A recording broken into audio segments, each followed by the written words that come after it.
Então hoje nós teremos um Grand Round especial que está iniciando as comemorações e os eventos relacionados com o Dia Mundial do Acidente Vascular Cerebral, que será comemorado, de uma certa forma, amanhã.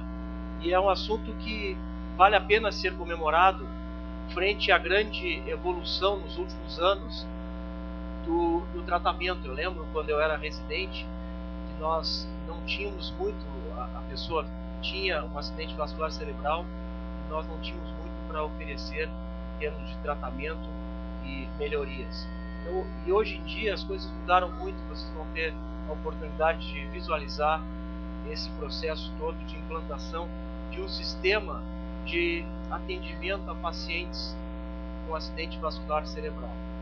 Isso, a doutora Sheila Martins é a coordenadora nacional para a implantação desse projeto, desse processo que iniciou aqui no Rio Grande do Sul, em Porto Alegre especificamente, e está sendo coordenado pela doutora Sheila, junto com o Hospital de Clínicas, para a implantação no país inteiro. Então, teremos também a teleconferência, o pessoal participando de outras áreas do país, que também nos deixa muito satisfeitos que estejamos sendo centro de divulgação desse processo todo. Então eu passo a coordenação dos trabalhos para a doutora Sheila e que tenhamos um ótimo gravado.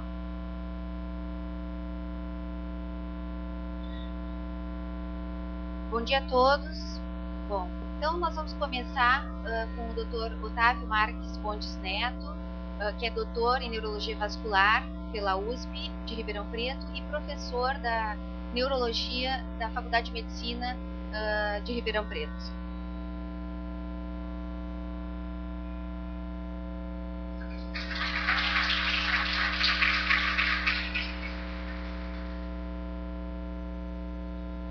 Muito obrigado.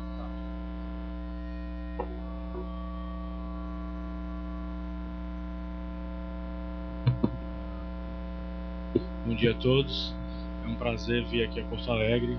Queria agradecer o convite da Sheila e do Hospital de Clínicas para vir aqui comparecer nesse evento tão importante e que marca um momento diferente na história do AVC no Brasil, né?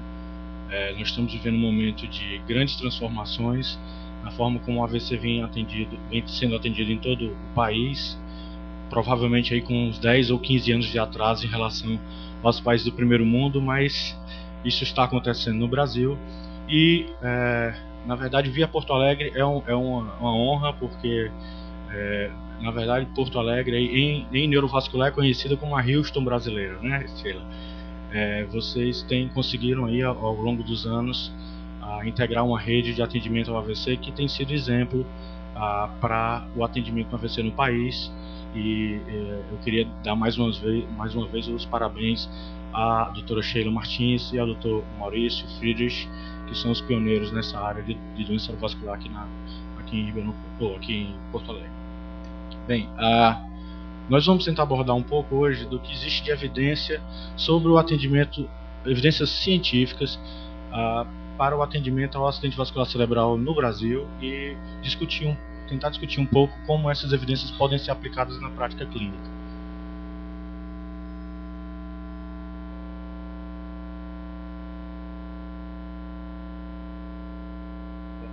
Muito bem, vamos discutir um pouco das evidências clínicas relacionadas à epidemiologia da doença, relacionadas à prevenção, né? Como é que isso tem aparecido, quais são as evidências que têm aparecido que justificam e fortalecem o tratamento e a reabilitação do AVC, o que se sabe sobre de evidência científica sobre o conceito brasileiro, o conceito da nossa população sobre doença cerebrovascular e quais são as possíveis aplicações desses conhecimentos na prática clínica diária, né? Então, em relação à epidemiologia, nós sabemos que as doenças cerebrovasculares como um todo são a segunda principal causa de morte no país, né? Aliás, no mundo inteiro. A previsão da Organização Mundial da Saúde é que por volta de 2030 as doenças cerebrovasculares continuem sendo a segunda causa de morte no país. Entretanto, elas vão passar a ocupar aí 12,1% dos óbitos no planeta. Então, com o envelhecimento da população e com o controle ainda inadequado dos fatores de risco e a melhora da expectativa de vida, provavelmente o que vai acontecer nos próximos anos é que a porcentagem de pacientes com doença cerebrovascular atendida nos nossos socorros, de pacientes internados com doença cerebrovascular, tende a aumentar, né? O Brasil, infelizmente, tem um papel de destaque aí em relação à mortalidade por AVC, né? Nós estamos entre os 10 países com a maior mortalidade por AVC no mundo, né? Formando aí, junto com a Rússia, a China, a Índia, o BRIC, né? O grupo BRIC dos emergentes em relação à doença cerebrovascular, né? Provavelmente por um conjunto de fatores que engloba prevenção inadequada e a transição epidemiológica de países com baixa mortalidade associada com alta mortalidade associada a doenças infecciosas para países com uma maior quantidade de velhos, com maior expectativa de vida, mas com controle ainda inadequado dos fatores de risco. Nós não ganhamos da Argentina só no futebol, né? O Brasil é campeão de mortalidade na América Latina, né? Isso motivou o professor Lotufo, Paulo Lotufo, lá da USP de São Paulo, a publicar recentemente um artigo chamado AVC, uma doença negligenciada no país. E, de acordo com os levantamentos do Ministério da Saúde, no Brasil, o AVC é a principal causa de morte, isso pelo menos nos últimos 20 anos, né? Mas atualmente, o último levantamento em 2005 foi responsável por ser quase 10% dos óbitos no país. Então é uma situação desastrosa. O atendimento ao AVC no país ainda está muito aquém do necessário e existe uma incidência elevada, com uma mortalidade elevada em todo o país, né? Bem, isso pode mudar, né? Isso pode mudar dramaticamente. Já existem evidências de que a prevenção do AVC ela é eficaz, que ela é efetiva, ela tem custo-efetividade, e AVC também é uma doença que tem tratamento, agora na fase aguda, há pelo menos 15 anos. Em relação à prevenção, nós dividindo didaticamente os acidentes vasculares cerebrais em isquêmicos e hemorrágicos, nós sabemos que eles compartilham a grande parte dos fatores de risco, né? Existem alguns fatores de risco que são não modificáveis, como a idade, o sexo, a hereditariedade ou fatores raciais, mas alguns fatores de risco são modificáveis, como por exemplo a hipertensão arterial, o tabagismo, sedentarismo, a dislipidemia, diabetes mellitus, o abuso de álcool, a obesidade e o uso de contraceptivos hormonais. Então o controle desses fatores de risco é capaz de reduzir em até 80% o risco de AVC de um indivíduo, né? As principais causas de AVC estão diretamente relacionadas aos fatores de risco. Então a doença aterosclerótica intracraniana ou extracraniana, a doença de carótidas, de doenças de artérias cervicais, né? As doenças cardíacas, como a fibrilação atrial ou a doença de Chagas, no nosso caso, podem levar geralmente a uma oclusão, ou por embolia ou processos trombóticos locais, a oclusão de vasos do cérebro, que é, na verdade, o substrato orgânico do acidente vascular cerebral isquêmico, né?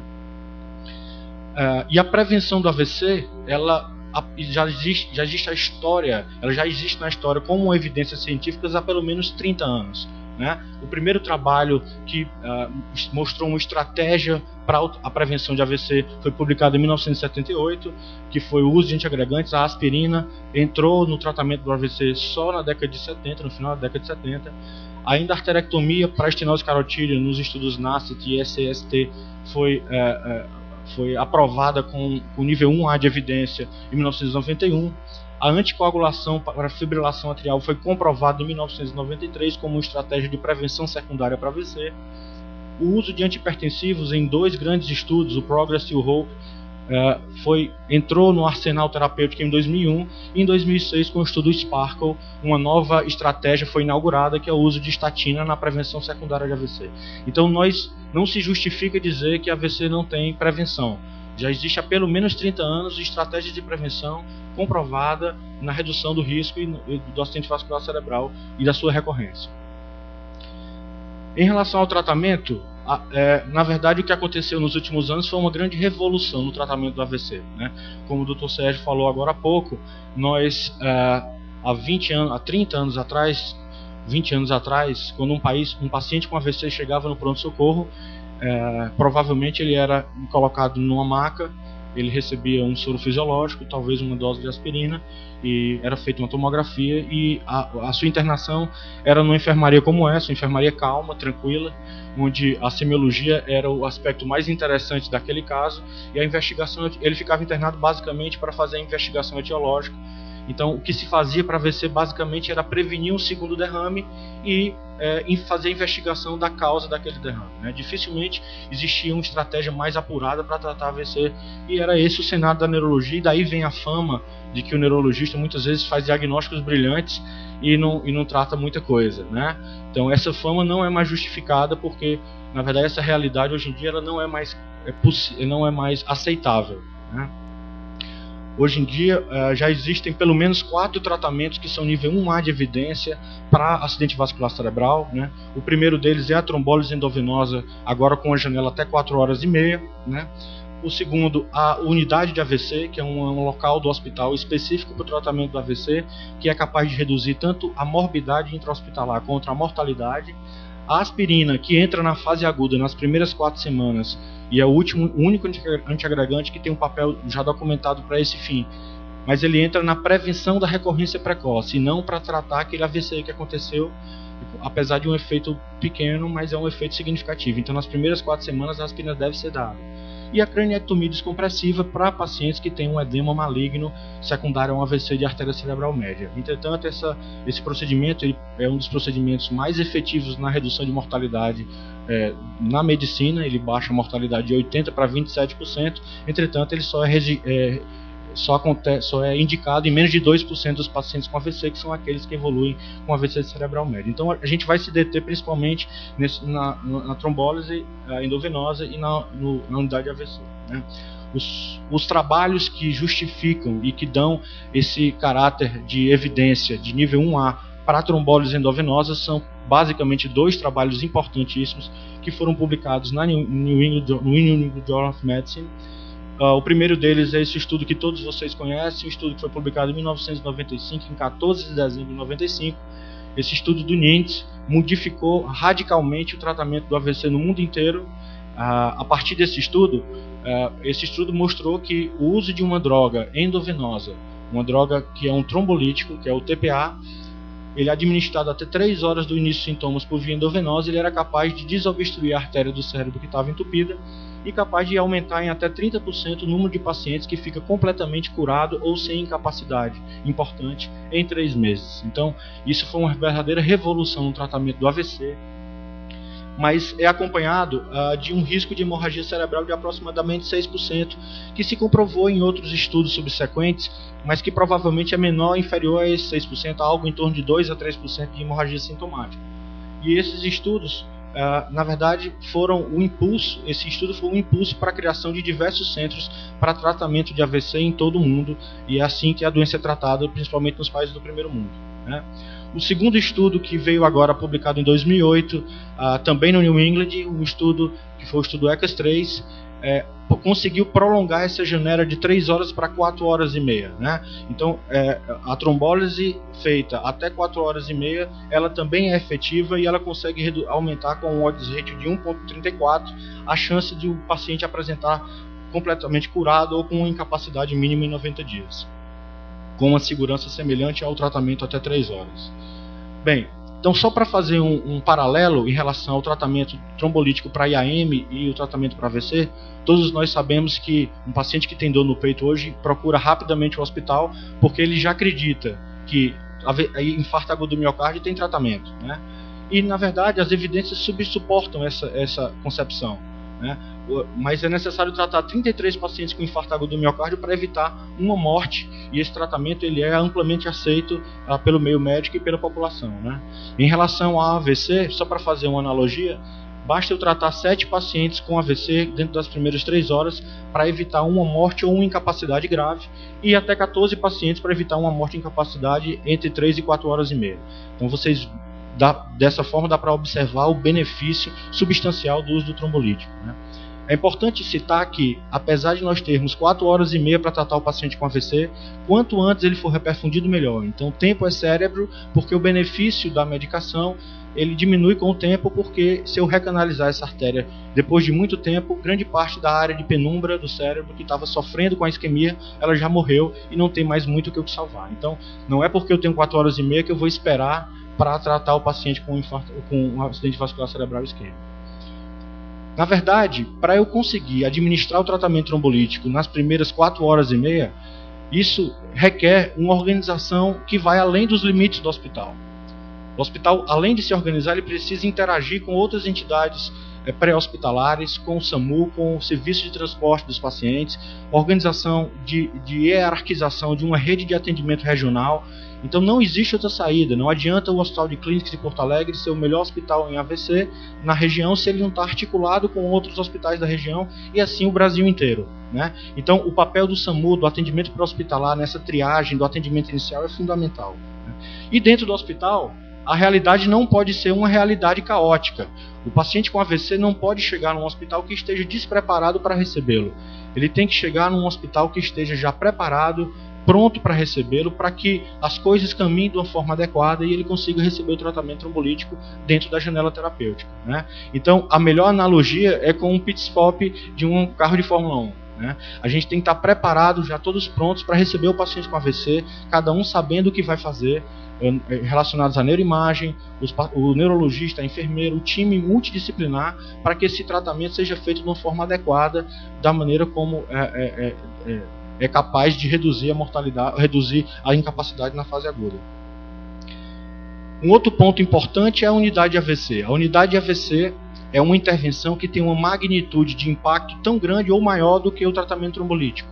Por quê? Porque AVC, uma porcentagem pequena dos pacientes com AVC consegue receber tratamento trombolítico. E a unidade de AVC ela consegue praticamente ser implementada nos hospitais em que ela foi criada.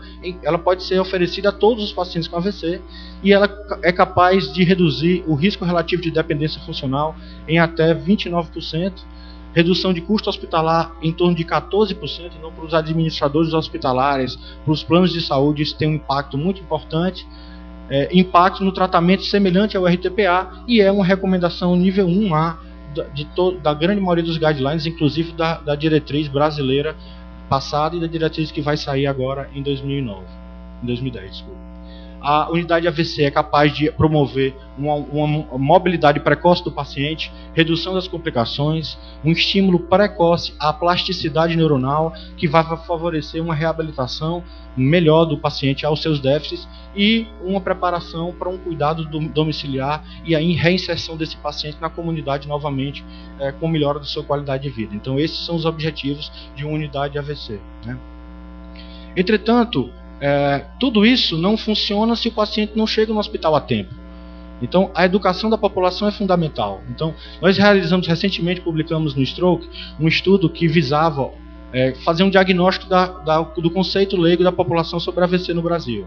Nesse estudo, nós entrevistamos 800 pessoas em Ribeirão Preto, São Paulo, Salvador e Fortaleza, e nós dávamos um caso clínico para o entrevistado, e a ideia era saber como ele se portaria diante daquele caso clínico com sintomas claros de AVC. Basicamente o caso clínico era esse: sua tia de 60 anos que é fumante, tem pressão alta, acaba de passar mal e você vai socorrê-la. E quando você chega perto, você observa que ela está acordada, porém está com o lado esquerdo do corpo enfraquecido, paralisado, a boca está torta, ela não consegue ficar em pé, andar sozinha e a fala está enrolada. Um quadro clínico típico de acidente vascular cerebral. E nós fazíamos algumas perguntas para o entrevistado. O que você acha que está acontecendo com a sua tia? O que é que você faria nessa circunstância? Qual é o telefone que você ligaria para chamar a ambulância, por exemplo? E os resultados foram alarmantes, pessoal. Foram citadas 28 denominações diferentes para AVC no Brasil. Então a nossa população chama AVC de trombose, de congestão, de passamento, de agonia. Então, a doença que mais mata no país, ela não tem uma denominação consensual ainda. Isso mostra um impacto muito grande da doença na comunidade, mas também mostra a falta de iniciativas unificadas de educação populacional em AVC. Outra pergunta era: só 15% dos entrevistados sabiam o que significava a sigla AVC. Teve médico que me disse que AVC era acidente venoso coronariano. 26% apontaram o neurologista como o especialista que trata essa doença, né? E só um dos 801 entrevistados fez referência ao tratamento trombolítico. E esse paciente, esse entrevistado, Sheila, ele vendia catéter de hemodinâmica, né? Então, e a fisioterapia foi o principal tratamento, o tratamento mais citado no Brasil para AVC, né? A fisioterapia, ela tem um papel fundamental, mas não na fase aguda, ela entra na reabilitação precoce, né? Então um paciente está tendo AVC, ele não tem que ir para um consultório de fisioterapia imediatamente para receber tratamento, né? E uma pergunta mais alarmante foi: qual é o telefone que você deve ligar para chamar uma ambulância, né? E somente um terço dos pacientes sabia que o telefone do 92 ou não relacionava aquele quadro clínico a uma urgência que necessitasse a ativação do sistema médico de emergência, né? Só para ilustrar, 2% me disse que o telefone da emergência no Brasil era 911, que é o telefone da emergência nos Estados Unidos, né? Então esses são os sinais de alerta para AVC, né? A fraqueza e dormência súbita de um lado do corpo, confusão, dificuldade para falar ou para entender, dificuldade súbita para enxergar com um ou ambos os olhos, dificuldade súbita para andar, tontura ou incoordenação, cefaleia intensa, súbita, sem causa aparente. Esses sintomas devem ser divulgados amplamente no meio médico, entre os nossos pacientes, os nossos parentes na comunidade em geral, porque esses sintomas são sintomas de alerta para AVC, e um paciente com um desses sintomas deve procurar imediatamente uma emergência médica para ser pelo menos avaliado, né? E quais são as aplicações desses conceitos todos na saúde pública? Como é que a gente consegue transformar um paper publicado numa revista, um resultado de uma pesquisa, de uma bolsa de doutorado, numa política de saúde pública? Eu acho que essa é a maior dificuldade que nós temos enfrentado no Brasil. Existe uma completa dissociação entre o que é produzido nos meios acadêmicos e uma latência muito grande para esse conhecimento ser aplicado nos meios na prática pública, na política de saúde pública. Então, esse é um desafio maior que nós temos que vencer nos próximos anos. Diretrizes, pessoal, devem servir obrigatoriamente para criar responsabilidade, quando feitas de forma responsável pelos pesquisadores, devem servir para guiar como forma de consultoria técnica para os administradores e gestores de saúde pública. E isso é uma realidade que não acontece no Brasil, né? Então, só para ilustrar para vocês, é possível sim mudar a epidemiologia do AVC no Brasil. Nesse paper, nesse artigo publicado um artigo brilhante que eu recomendo que todos vocês leiam, publicado pelo grupo de Joinville, que é o grupo do Dr. Norberto Cabral, Carla Moro e o Dr. Alexandre Longo. Eles publicaram um trabalho fruto de observação de um registro de Joinvasc, que é um registro que já existe há muitos anos, e eles mostraram que, devido ao fato de Joinville ter sido a primeira cidade do Brasil a implementar uma unidade de AVC, ainda na década passada, a conseguir iniciar tratamento trombolítico para AVC desde 2001, conseguir programas de educação comunitária, aumento de educação populacional sobre AVC e integração com serviços pré-hospitalares. Eles conseguiram mostrar que houve uma redução da taxa de mortalidade por AVC e com valores de mortalidade e morbidade que agora sim, depois de alguns anos, são próximos aos dos países desenvolvidos. Então isso é uma solução, batendo o martelo, dizendo que no Brasil é possível, quando encarado com seriedade, o AVC pode realmente ser controlado, né? Em relação à prevenção, já existem evidências claras de que é possível reduzir o risco de acidente vascular cerebral em até 80% com intervenções simples, né? E elas estão amplamente divulgadas na literatura, né? Em relação ao atendimento de fase aguda, vocês têm aqui em Porto Alegre um modelo de como a coisa pode funcionar, e isso deve ser implantado não só aqui na região, mas em todo o país. Essa é a nossa briga lá em Ribeirão Preto. Nós estamos estruturando já a nossa rede também, que está começando a funcionar bem, com pelo menos 2 ou 3 hospitais, e outras cidades do país podem ter acesso a esse tratamento através de telemedicina, com a interação com centros com maior experiência, né? E em relação à educação populacional, eu queria lembrar vocês, para terminar, que uma estratégia que foi extremamente interessante e que surtiu resultados importantes foi a redução do tabagismo com as campanhas dramáticas aí do Ministério da Saúde nos últimos anos, tentando sensibilizar a população sobre os riscos do AVC, do cigarro, do tabagismo, mas infelizmente o que aconteceu é que perdeu-se a oportunidade de vincular o acidente vascular cerebral a essa campanha, a campanha passada, e de novo, quando a campanha foi refeita nos últimos 2 anos, que eu esperava que dessa vez fosse incluído um paciente com acidente vascular cerebral, mais uma vez o Ministério da Saúde perdeu a oportunidade de vincular a doença que mais mata no país a um dos seus principais fatores de risco, que é o tabagismo, né? Então, eu não queria aqui fazer nenhuma apologia à medicina baseada em evidência. Eu sei que não existem evidências para tudo, né? Vide esse trabalho que foi publicado no British Medical Journal, mostrando que por exemplo, impossível hoje em dia fazer um trial em que eu vou randomizar pacientes para saltar com paraquedas e sem paraquedas para ver se o paraquedas é efetivo na redução de trauma crânio-cerebral em pacientes que saltam de avião, né? Então, esse estudo nunca vai ser feito. Então, existem alguns estudos que realmente nunca vão ser feitos, mas não aplicar os estudos e as respostas baseadas em evidência que a gente tem atualmente não é medicina baseada em evidência, atualmente é medicina baseada em negligência. Então nós não podemos, nós temos que mudar essa realidade.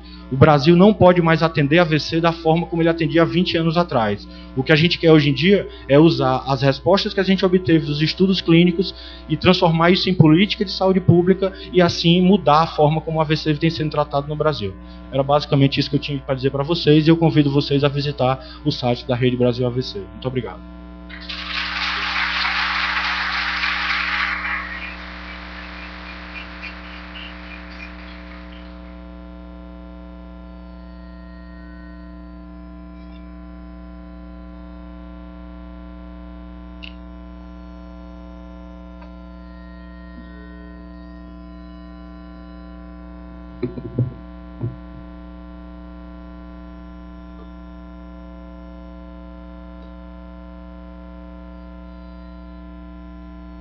Bom, pessoal, então o Otávio já falou para vocês sobre as evidências, né? O que existe de evidência, algumas mostrou o cenário no país, e nós vamos então tentar mostrar o que está sendo mudado.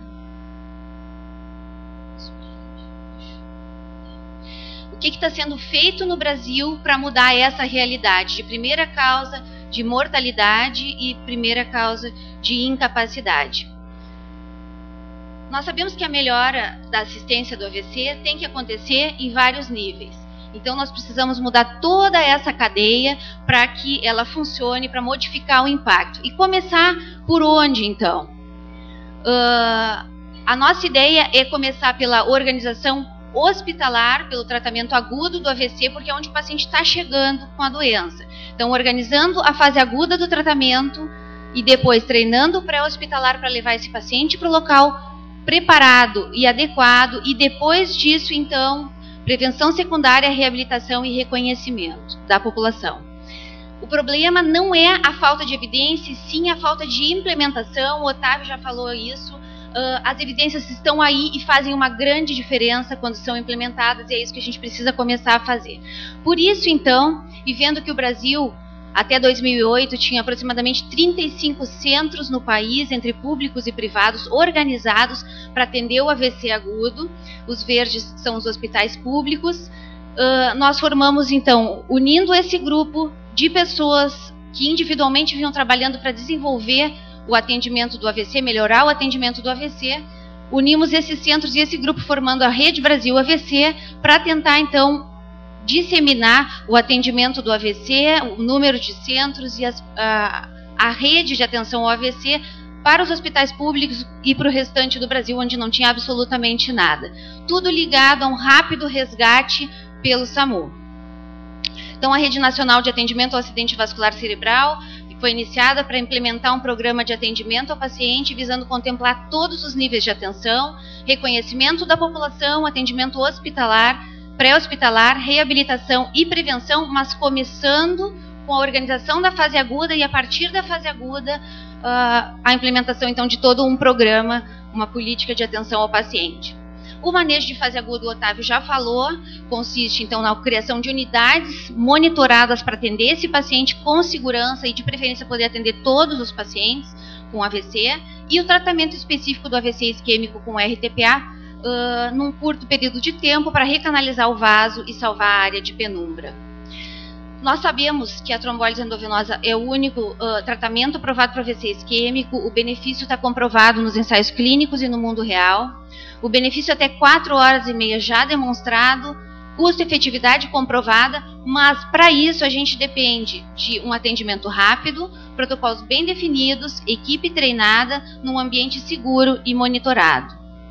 Como implementar então um programa de atendimento em todo o país? Fazer mais manuais que as pessoas guardam na gaveta e não servem para nada. E a estratégia não, a estratégia foi ativa de avaliação de cada local e, depois de implementado, monitorização contínua dos processos.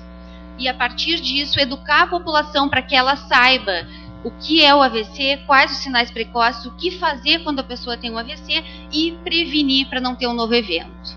Então a organização começou nas cidades, junto com os gestores da cidade, definindo qual era o melhor programa para cada local. Esses gestores definiam que hospitais na minha cidade têm condição de ser hospital de referência, capaz de fazer todos os níveis de atenção ao paciente, inclusive implementar a trombólise endovenosa, e que hospitais também atendem o AVC, mas vão ficar como retaguarda para aqueles fora de janela terapêutica, ou pacientes que precisem de reabilitação por mais tempo. Depois disso, precisava ser visitado cada hospital para definir que local dentro do meu hospital eu consigo fazer uma unidade para atender com segurança esse paciente. E aí começou um dos problemas, porque vocês conhecem as emergências do SUS do país, são todas iguais, então Manaus, Taguatinga, Salvador e Hospital de Clínicas de Porto Alegre não é diferente, as emergências são superlotadas e a gente tem uma dificuldade muito grande de tratar o paciente no meio dessa confusão toda. Então, qual foi a proposta? Foi criar uma unidade monitorada com leitos específicos para atender as doenças vasculares agudas. Então, acidente vascular cerebral, infarto agudo do miocárdio, as doenças agudas da aorta e a embolia pulmonar. Com uma equipe treinada de médicos, de residentes, de enfermagem, para cuidar desses pacientes. Por que isso? Porque essas doenças são tempo dependentes, né? Então eu preciso rapidamente atender, fazer a investigação e começar o tratamento, utilizam terapia de reperfusão, muitos cuidados e monitorizações são semelhantes, e aí eu economizaria o espaço físico, utilizando o mesmo espaço físico com a mesma equipe de médicos, emergencistas e enfermagem treinada. Então essa unidade vascular combinando os benefícios da unidade de dor torácica e os benefícios da unidade de AVC agudo, diminuindo o tempo de investigação do paciente na fase aguda, tornando o tratamento seguro, diminuindo a morbidade e a mortalidade da doença. Depois de definir em cada hospital qual local o paciente seria atendido, se orientava a formação da equipe de AVC, que tem que ser multidisciplinar, se marcava a capacitação dos profissionais de todos os hospitais, mesmo os de retaguarda, implementação de triagem e classificação de risco para rapidamente o paciente ser priorizado e atendido, organização do protocolo e fluxo de atendimento nos locais onde não tem neurologista. E no país nós vemos isso muito no norte e no nordeste. Às vezes, num estado nós temos 5, 6 neurologistas e que não trabalham dentro do hospital. Como vamos tratar o AVC desse jeito? Então, nesses locais, nós sugerimos a implantação de telemedicina orientada por centros com experiência no atendimento do AVC. E depois de toda a organização dos hospitais, o treinamento do SAMU e a organização da rede. Então, o SAMU é o responsável por identificar o paciente e levar ele para o local certo. Inclusive, o paciente que é atendido no posto de saúde também chama o SAMU e leva para o hospital preparado. Manuais de rotina para auxiliar o atendimento pré-hospitalar, hospitalar, a versão atual agora tem também a prevenção. Um curso padronizado de 8 horas para o atendimento do AVC e um banco de dados internacional que veio para o Brasil para que nós possamos monitorar toda essa movimentação de pacientes. Então, o CITES é o maior registro internacional de AVC, fica na Karolinska, o centro dele, e tem hoje em dia mais de 30 mil pacientes cadastrados. Desde o ano passado, nós cadastramos, então, o CITES é um banco para todos os AVCs, não só para trombólise. E o que é importante? Que a gente registra os dados online e imediatamente é atualizada a estatística nacional e automaticamente mensagens de eventos adversos são emitidas para que a gente possa monitorar a segurança nos centros. Esse foi o treinamento para o início, com 35 centros nesse dia presentes para treinar para iniciar os CITs, foi em 14 de abril, e em 2 de setembro já estava disponível online com o cadastro dos pesquisadores e dos centros. A implementação agora, depois de organizada a fase aguda, é de cuidados pós-hospitalares, então com os postos de saúde definidos na cidade, com equipe treinada para atender o pós-alta, prontuários online, banco de dados também nacional interligado ao banco de dados hospitalar, com a alta hospitalar já marcada, a consulta no posto da região, o suporte para esses atendimentos nos hospitais de referência e padronização da prevenção secundária e primária dos pacientes de risco. Então, a partir do grau de déficit neurológico, o paciente vai ter um plano para ele e já tem um plano de consultas marcadas, com enfermeira, nutricionista, fono, fisioterapeuta, para que a gente tenha um controle mais próximo dos fatores de risco. Senão o paciente vem agora e vem daqui a 6 meses com diabetes compensado, hipertensão descompensada, sem usar a medicação. Então, com as consultas mais próximas, nós conseguimos melhorar a adesão do tratamento. Então, isso é registrado no banco de dados, os dados, e imediatamente a pressão está mais elevada, sai um relatório, a pressão arterial está acima dos níveis-alvo, solicitar orientação médica. A orientação médica pode ser local do médico do posto ou por teleconferência com os hospitais de referência.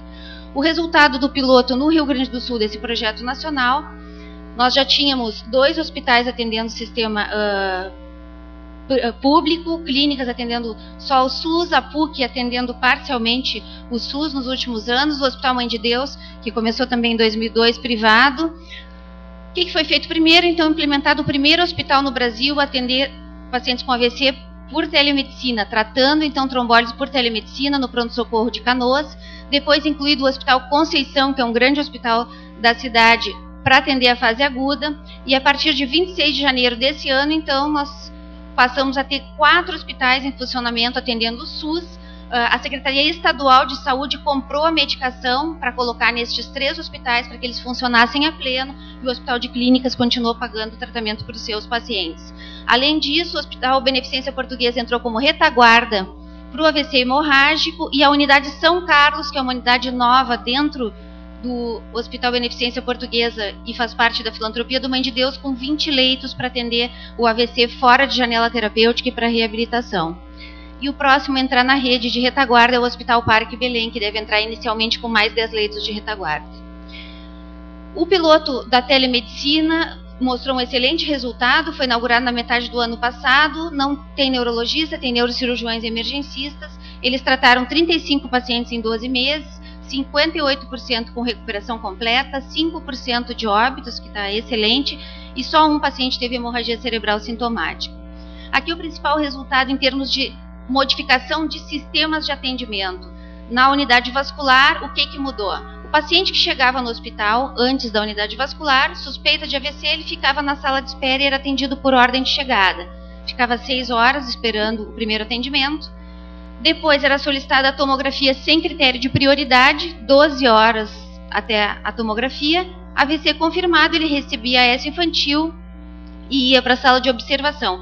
Em média, então, isso tudo levava 14 horas e a gente não oferecia um tratamento para o paciente. Depois da implantação do protocolo, o paciente que chega com suspeita de AVC até 3 horas de evolução e, agora nós já mudamos, até 4 horas de evolução. O paciente vai imediatamente para a unidade vascular, então em 10 minutos esse paciente está na unidade vascular, faz exames de sangue, faz a tomografia de crânio, a média de porta-tomografia de 28 minutos, mudou absolutamente o tempo que nós tínhamos antes. O paciente, então, tem critérios de exclusão, ele também vai para a unidade vascular para receber todos os tratamentos de fase aguda, de cuidados que fazem a diferença nesse paciente, e o que não tiver critério de exclusão vai para a trombólise, com uma média de porta-agulha de 68 minutos, o que é uma média excelente. Dos resultados mais importantes, então, comparando pré-unidade vascular e os trombolizados pós-unidade vascular, nós temos atualmente uma elegibilidade de 18%, então 18% dos pacientes com AVC isquêmico recebem tratamento. Uma média de dias de internação foi de 19 para 15 dias, ainda sem significância estatística, principalmente porque ainda os pacientes têm que esperar para fazer exames, né, de investigação etiológica. Um dado muito importante, diminuiu a necessidade de internação no CTI de 17% para 10%, e a gente sabe que isso é importante porque as UTIs estão sempre lotadas e a gente não tem onde colocar esses pacientes. Os pacientes, então, todos os pacientes pré-unidade vascular tinham uma média de NIH de 6, que é uma média baixa, o NIH mede o grau de déficit neurológico e vai de 0 a 42, então esses pacientes tinham uma média de 6, os que foram trombolizados tinham uma média de 11,8, e apesar desses aqui serem os mais graves, 54% ficou sem nenhuma incapacidade, comparado com 32% daqueles pacientes que, apesar de ter uma média de déficit mais leve, não recuperaram porque não receberam tratamento. Óbitos não teve diferença significativa, mas uma tendência a ser menor pós-unidade vascular, e a taxa de sangramento cerebral baixa, 5%, que é compatível com a literatura internacional. Em termos de organização da rede ligada ao SAMU, o que mudou? Nós tínhamos 2 hospitais atendendo o sistema público, isso passou então a 4 hospitais atendendo o sistema público na região Porto Alegre metropolitana. 65 pacientes eram tratados por ano, passamos a 206 pacientes tratados por ano, com um aumento de 3,2 vezes mais pacientes tratados na região em um ano de implantação. Então, o que nós concluímos disso? O atendimento do AVC padronizado e organizado diminui significativamente os tempos de atendimento do paciente. A utilização da trombólise no SUS diminui a incapacidade em 3 meses, diminui a necessidade de UTI, tem uma tendência a menor tempo de internação. A organização da rede de assistência possibilita um aumento do número de pacientes tratados adequadamente, e a implantação de um programa de atendimento ao AVC, incluindo tratamento trombolítico no SUS, é factível, seguro, efetivo e pode ser expandido para outras regiões do país. Aqui já o mapeamento do restante do Rio Grande do Sul, que a ideia é que nós possamos utilizar a telemedicina, não só para tratar os pacientes com AVC, mas também como orientação de referência e contra-referência para a capital, para o paciente não vir sem necessidade para Porto Alegre, ele pode ser orientado à distância. Isso aqui é o norte de Minas, que está fazendo a mesma coisa, mapeou toda a cidade, o SAMU regionalizado, e a ideia então de integrar com Montes Claros, que é a capital regional, para organizar todo o sistema. Esse simpósio de unidades vasculares em abril foi muito importante em Brasília, reuniu gestores de todo o país discutindo então o problema do AVC, os projetos, a implantação do projeto nacional e a criação de unidades vasculares que tem seguido em vários locais do país. Esse é o site da rede que o Otávio já mostrou, e esse é um resumo do projeto nacional.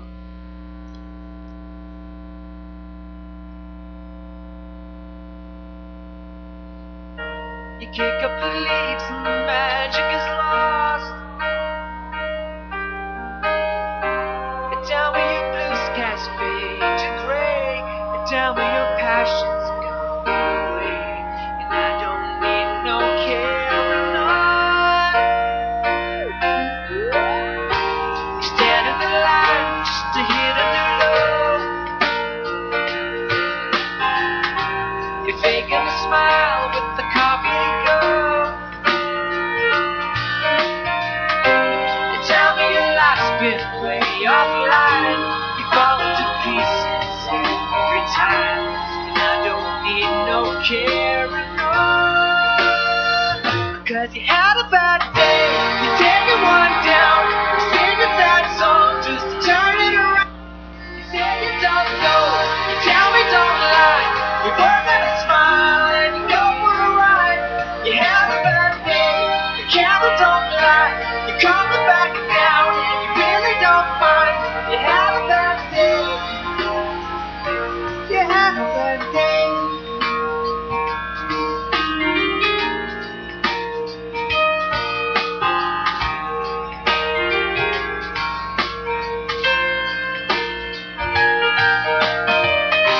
Well, you need a blue sky holiday. The point is they laugh at what you say, and I don't need no carrying on. You had a bad day, you take it one down, you sing a sad song just to turn it around. You say you don't know, you tell me don't lie, you work at a smile and you go for a ride. You had a bad day, the camera don't lie, you come back down and you really don't mind. You had a bad day.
From Jamaica to the world, it's just love. It's just love. Why must the children play in the... Bom, então esse é o resumo do projeto nacional que vem sendo implementado com grande sucesso no país.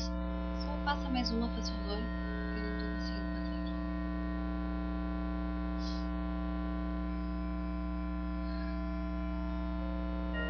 aqui. Não passa. Isso. Mas nem tudo são flores. Por algum motivo não saiu aqui, mas o projeto foi interrompido pelo Ministério da Saúde no dia 16 de setembro desse ano, em reunião com o ministro. Então, por mudança de prioridades, né, nós recebemos apoio dos estados, dos municípios, de todas as pessoas que vinham envolvidas no projeto, com um apelo para que não parasse, que ele continuasse, apesar dessa decisão.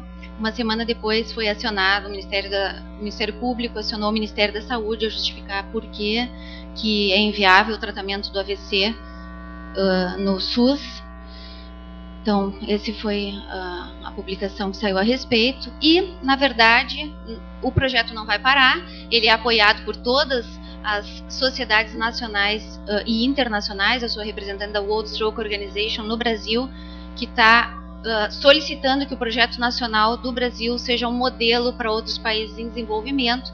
Então, através da Rede Brasil AVC, que foi formada esse ano para viabilizar a implantação desse projeto, nós vamos continuar e nós continuamos acreditando que o Brasil é um país de todos. Era isso, pessoal.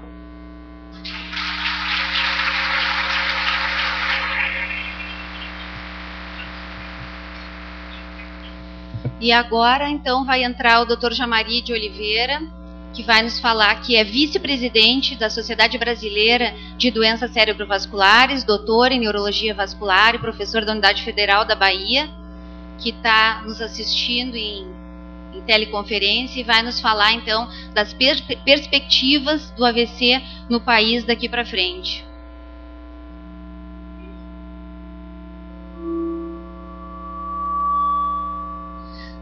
Bom dia, Jamari. A imagem aqui...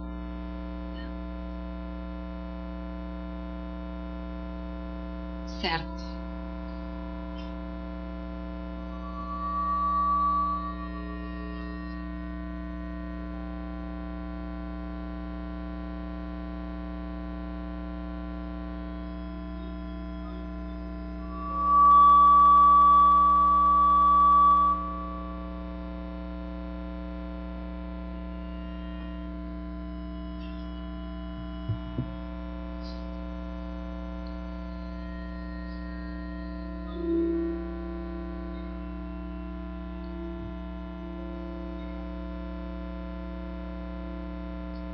Alô?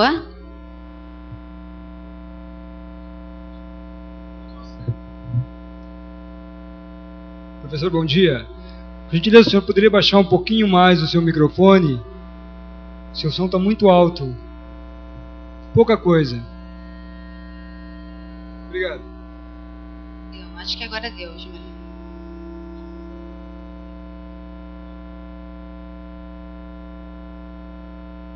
Sim.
Alô?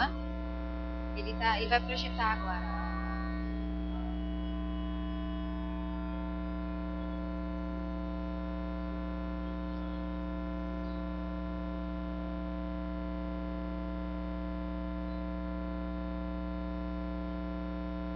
eu chamaria ela para vegetariana.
Algumas questões aqui em relação ao que o futuro nos reserva. O primeiro deles é em relação à perspectiva de manutenção dessa rede assistencial que Sheila comentou, que é proposta não só do grupo de Porto Alegre, como da Sociedade Brasileira de Doenças Cerebrovasculares como um todo e da Associação Brasileira de Medicina. Educação continuada seria a segunda frente de trabalho. E a terceira é a pesquisa aplicada à realidade brasileira. A gente vai fazer alguns comentários relacionados a isso. Pode passar. Em relação à manutenção da rede assistencial, quando recebemos essa péssima notícia da suspensão da rede do programa do Ministério da Saúde de apoio às redes assistenciais. Nós elaboramos, junto com a Sheila e toda a sociedade médica, um documento de prioridades no atendimento do AVC. Esse documento contém basicamente o que Sheila expôs na sua aula, da necessidade de haver uma rede assistencial iniciada no setor de emergência, onde essa rede seria baseada em centros capacitados para o atendimento no AVC agudo. Esses centros teriam unidades vasculares capacitadas para o atendimento no AVC agudo e profissionais capacitados com a presença do medicamento trombolítico, que é o único tratamento na fase aguda disponível para reverter a incapacidade. Esse documento foi elaborado em consenso com várias sociedades médicas e atualmente dispomos de mais de 1.000 assinaturas de pessoas envolvidas no tratamento agudo do AVC, além da assinatura dos dirigentes de cada uma dessas sociedades médicas. Além disso, estamos na negociação com a empresa que disponibiliza o medicamento trombolítico em relação ao custo da medicação. Uma das frentes de trabalho foi disponibilizar o trombolítico de 20 mg, que é uma dosagem menor um pouco do trombolítico, porque na atual dosagem do trombolítico de 100 mg a gente terminava desperdiçando muito da ampola, e isso só esse impacto que a gente já conseguiu de negociação com a empresa, com a indústria farmacêutica, vamos ter uma economia de em torno de R$1.000 por cada tratamento de paciente com AVC no Brasil. Pode passar. Em relação à educação continuada, ela já comentou um pouco sobre uma das frentes de educação continuada da Sociedade Brasileira de Doenças Cerebrovasculares, que é o programa de trato AVC. Existe uma outra iniciativa também em paralelo da Academia Brasileira de Neurologia, que é o curso itinerante de Neurologia. O Trato AVC é um programa de treinamento e capacitação padronizada para tratamento do AVC, onde profissionais, de uma forma padronizada, vão nos centros para capacitar não só o neurologista, mas também o médico emergencista, enfermagem, fisioterapia, fono e terapia ocupacional, como uma visão multidisciplinar no atendimento do AVC. Então, esse programa do Trato AVC já está em andamento há pelo menos 2 anos e tem realmente beneficiado vários centros que tratam AVC no país. O curso itinerante de Neurologia da ABN é um curso mais geral, mas é um curso mais direcionado para neurologistas. Ele inclui módulos em cada uma das doenças específicas principais que acometem a população e inclui um módulo específico de AVC. Pode passar o próximo. Em relação à pesquisa aplicada à realidade brasileira, acho que é uma obrigação nossa como pesquisador, e aqui eu estou vendo vários pesquisadores da Unicamp assistindo a gente. A Unicamp é um dos expoentes nessa área de pesquisa, e o meu conceito é que se o Brasil não senta para pesquisar as doenças que são mais frequentes na sua população, ninguém mais vai fazer. E há alguns casos bem peculiares de AVC no Brasil, que tem muito pouco em outros lugares do mundo, como a doença de Chagas, por exemplo, que acomete uma população relativamente jovem, e por conta disso leva a uma doença cardíaca e uma causa importante de cardioembolia na população. E a anemia falciforme acomete uma população mais jovem ainda, a população de crianças e adolescentes com anemia falciforme, e sendo uma causa importante de AVC nessa população. E a gente tem uma alta prevalência dessa doença em nosso meio. Então, se ninguém investigar essas doenças que são potencialmente danosas na nossa população, vai ser difícil um país desenvolvido sentar e investigar essas causas frequentes de doença na nossa população. Outra frente de trabalho que o Otávio chegou a comentar é em relação a algumas medicações que não existem disponíveis no Brasil e que a gente lê nas diretrizes americanas e europeias, mas que a gente não consegue aplicar na nossa realidade. Então a gente tem que ter alternativas de tratamento, e nada melhor do que o ambiente de uma unidade vascular para aplicar esse conhecimento. Outra frente de trabalho que tem sido desenvolvida, tanto aqui na Bahia, no Rio, aí no Rio Grande do Sul, na Unicamp também entrou nesse projeto de células-tronco, é relacionado justamente a essa aplicação do conhecimento em células-tronco, que é uma das áreas mais desenvolvidas de pesquisa aqui no Brasil em relação a a ciência mundial. Então, quando a gente compara o tratamento com células-tronco em termos de pesquisa no Brasil relacionado ao mundo, a gente vê que o Brasil está à frente em muitas das pesquisas realizadas nessa área, e AVC é uma área onde houve um esforço coletivo para desenvolvimento de pesquisa nessa área. Atualmente temos um projeto de pesquisa que deve iniciar em 2010, é um estudo multicêntrico com 120 pacientes, onde vamos testar a eficácia do tratamento, sendo que já demonstramos que há uma segurança do tratamento sem demonstração até o momento de eficácia do ponto de vista estatístico. Bom, e o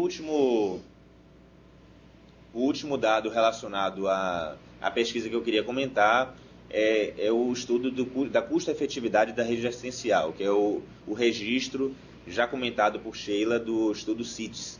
Esse é um dado extremamente importante, porque a gente fala muito aqui em relação à aplicação da medicina baseada em evidência à nossa realidade, mas a gente tem que ter muito claro na nossa mente de que é necessário medir, mensurar o impacto do que a gente propõe na assistência médica em relação ao impacto de morte e mortalidade. Então é isso que o estudo CITES vai se propor. Ele vai monitorar a implementação desses tratamentos que são baseados em evidência em termos de impacto na saúde pública. Pode passar. Então eu creio que o futuro dessa rede assistencial e da implementação das pesquisas de AVC em grupos que estão trabalhando diariamente nessa frente é de haver um sistema de tratamento onde o paciente seja beneficiado com reconhecimento rápido de sinais de alerta, ele seja educado já para reconhecer quando ele está tendo sintoma de alerta, seguir com o transporte rápido e seletivo para centros capacitados, não a forma como é feito atualmente, onde qualquer hospital, mesmo que não esteja capacitado ao atendimento agudo do AVC, recebe o paciente. Então, esse transporte rápido deve ser feito na fase aguda. Aí está uma foto de um tomógrafo portátil que está em negociação para chegar aqui no Brasil. É um tomógrafo que é possível ser colocado numa ambulância e permitindo, inclusive, que o tratamento seja iniciado já a nível de ambulância, o tratamento trombolítico seja realizado já a nível de ambulância. A trombólise ou qualquer outro tratamento que surja, que seja eficaz também para aplicação na fase aguda, disponibilizado para o paciente do SUS. E os pacientes que se beneficiam desse tratamento trombolítico na fase aguda, já iniciaram um tratamento de prevenção secundária com medicações disponibilizadas pelo governo para permitir que eles adquiram essa medicação e evitem um novo evento mais adiante. Além disso, os pacientes capacitados a fazer uma reabilitação pelo Sistema Único de Saúde, como é exemplificado pelo Sistema SARA de hospitais, mas também ampliar isso para toda a população de pacientes que apresenta sequela do AVC. Pode passar. Então, são esses os comentários que eu queria fazer, e eu gostaria de agradecer muito a oportunidade da Sociedade de Doenças Cerebrovasculares estar participando desse evento que é salutar. A gente vai estar fazendo aqui em Salvador amanhã também uma série de palestras do dia do AVC. No domingo nós tivemos uma caminhada pelo AVC aqui em Salvador, que teve mais de 1.000 pessoas aqui. E acho que são iniciativas que ajudam a aumentar o conhecimento da população e o conhecimento dos médicos dessa grave doença que acomete a nossa população. Muito obrigado.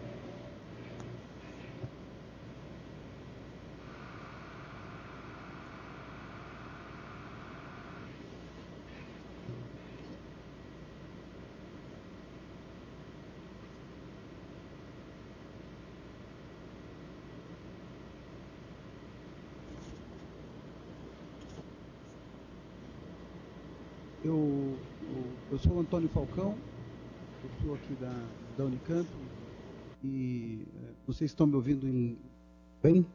Está dando para ouvir? Está dando para escutar bem? Jamari? Tá. Então, agora o som está legal agora? Está ótimo. Jamari, está ótimo. Então, sem dúvida, hoje pela manhã aqui no HC, foi uma coincidência, eu tinha feito uma reunião com o professor Lee, com a professora Ana Marli, sobre a disponibilização de leitos agora na terapia intensiva como leitos da unidade de AVC. A gente está trabalhando para isso e talvez a gente consiga em pouco tempo a disponibilização aí de até 4 leitos para acidente vascular cerebral em terapia intensiva, com treinamento de residente e assistente nessa área. É lógico, o mais importante não é o ter o leito em terapia intensiva, que é bom também, mas o que eu estou ouvindo aqui hoje, e não sabia do fato que aconteceu em relação a essa Brasil AVC, é que no atendimento pré-hospitalar e o atendimento a nível de emergência está sendo feito um grande trabalho. Aí faz sentido, toda a rede está se estruturando. Então, o meu comentário é sem dúvida, para a Sociedade Brasileira de Doenças Cerebrovasculares, parabéns, e dizer que nós da área, ligados mais à terapia intensiva, também a gente vai estar cooperando nesse sentido. Um abraço. Muito obrigado, Falcão.